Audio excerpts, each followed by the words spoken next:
जंगल के पास एक घास का मैदान था।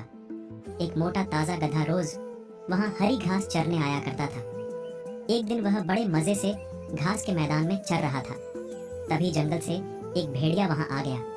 वह शिकार की तलाश में निकला था। उसे बड़े जोरों की भूख लगी थी। गधे को देख वह बड़ा खुश हुआ और सोचने लगा, इस गधे का शिकार कर कई दिनों के भोजन का बंदोबस्त हो जाएगा। वह अवसर की ताक में एक पेड़ के पीछे छिप गया और गधे पर नजर रखने लगा। घास चरते गधे ने उसे देख लिया था और वह समझ गया था कि भेड़िया उसे मारने की फिराक में है। वह यह सोच ही रहा था कि भेड़िया उसकी ओर आने लगा। जान बचाने के लिए गधे ने एक युक्ति लगाई और वह लंगड़ाकर चलने लगा। उसे यूं लंगड़ाकर चलते देख भेड़िए ने पूछा, क्यों, क्या बात है, तुम यूं लंगड़ाकर क्यों चल रहे हो? क्या बताऊं भेड़िए भाई, मेरे पैर में कांटा चुभ गया है, बड़ा दर्द हो रहा है, इसलिए यूं लंगड़ाकर चल रहा हूं। क्या तुम ये कांटा निकाल दोगे? मैं?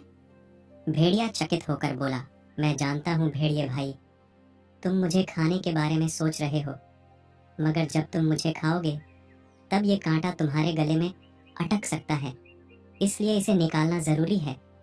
भेड़िए ने सोचा, गधा सही कह रहा है, खाते समय मैं बेकार की मुसीबत क्यों मोल लूं, इसका कांटा निकाल ही देता हूं, फिर इसे मारकर मजे से खाऊंगा। वह बोला, जरा दिखाओ तो, तुम्हें कहाँ कांटा चुभा है? गधे ने अपना पैर उठा दिया। भेड़िया उसके पैर के पास गया और कांटे को ढूंढने लगा। जब गधे ने देखा कि भेड़िए का ध्यान पूरी तरह से उसके पैर पर है, तो उसने एक जोरदार दुलत्ती उसको मार दी। भेड़िया दूर फेंका गया। उसका सिर चकरा गया था। उसे दिन में तारे नजर आ गए। जब वह संभला और उठा तो देखा कि गधा उसकी पहुंच से बहुत दूर भाग चुका है। इस तरह अपनी सूझबूझ से गधे ने अपनी जान बचाई। भेड़िया सोचने लगा, जो काम मेरा नहीं बल्कि वैद्य का था, अर्थात कांटा निकालने का काम, उसे करने के चक्कर